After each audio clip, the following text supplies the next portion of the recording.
Hepinize merhaba arkadaşlar. Bugünkü videomuzda Arçelik çamaşır makinesinin kazanını kaynak yapacağız. Rulmanları değişti. Kazan daha önceden kesildi. Şimdi kaynak işlemine başlayacağız. Bu işlemi dikkatle izleyin. Makine vesaire aldığınızda ya da makineniz arızalandığında nasıl bir işlem yapıldığını merak ediyorsanız size güzel bilgiler, detaylar vereceğiz, anlatacağız. Şimdi arkadaşlar bu kapağı kaynatırken, kapak değil artık kapak haline geldi. Hizayı iyi yapmanız lazım. Bakın. Şimdi şu şekilde şuradan hizalanacak. Bu yanlış mesela. Doğrusu nasıl? Bu.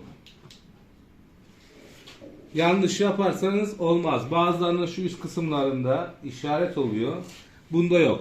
İkinci trik nokta ise böyle hizaladınız ya, tam böyle eşit olsun. Buradan kestiğimiz için biraz et kalınlığı gitti. Ne yapacağız? Rulman aldık. Rulmanları değiştirdik. Rulman kağıdını böyle bükerek hafif havaya kaldırıyoruz. Şimdi ben hızlıca yapıyorum. Tabii düzeltmeleri yapacağız.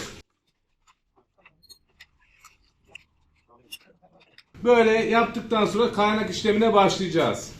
Bakın şöyle hizası tam olacak.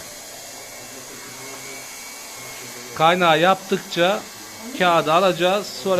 Sonraki aşamaya geçeceğiz. Makinemiz biraz ısınsın. Isınmaya başladı. Elektrotlarımız nerede? Burada. Bunları da alalım. Şöyle koyalım. Kaynak işlemine başlamadan önce şöyle bastırıyoruz. Şöyle bükerek gidiyoruz. Bükerek, ortalayarak. Olay bu. Şu kısmı bununla biraz böyle eriteceksiniz. Yani sıkarken bu taraftan çek.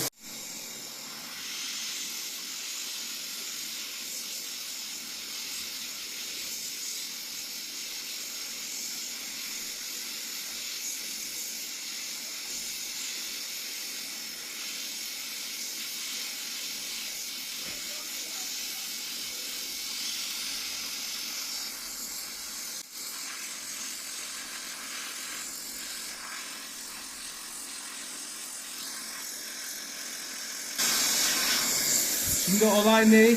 Olay şu. Kenarları eriterek, elektrotla eriterek, ortalayarak gidiyoruz. Bu şekilde komple kaynağını yapacağız. Şimdi kağıdı alıyoruz, ileri taşıyacağız biraz. Kaynak işlemini bitirdik. Bakın kaynak yaparken önemli noktalar var. 1.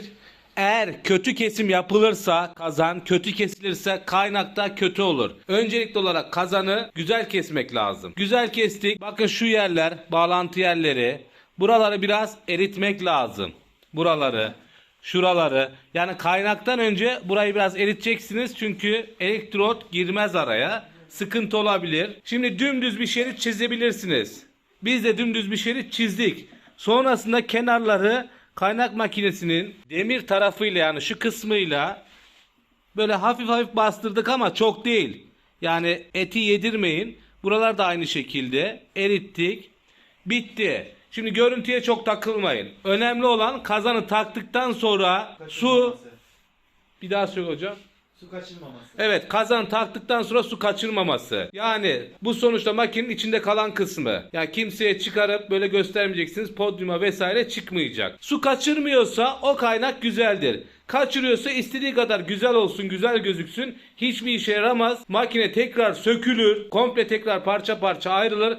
Ve kaynak yenilenir. Bu kadar yani. Bu güzel oldu diye düşünüyoruz. Ancak başarılı mı makineyi çalıştırdıktan sonra göreceğiz. Onu da ekleyeceğiz videoya inşallah. Kaynağını yaptığımız kazanı yerleştirdik. Bakın şu anda görüntü bu. Tek bir şey kaldı. Makine toplandıktan sonra su kaçağı olacak mı olmayacak mı? Easy tabii ki de. Arkadaşlar makineyi topladık. Tam tur, tam program çalıştırdık. Akıntı, sızıntı yok altında. Yani kaynağımız güzel olmuş, güzel tutmuş. Makinemiz tekrar sahalara döndü. Umarım bu video sizler için faydalı bir video olmuştur. YouTube kanalımıza abone olarak destek verirseniz sevinirim. Başka bir videomuzda görüşmek üzere. Hepinize sağlıklı, mutlu, güzel günler dilerim. Hoşça kalın.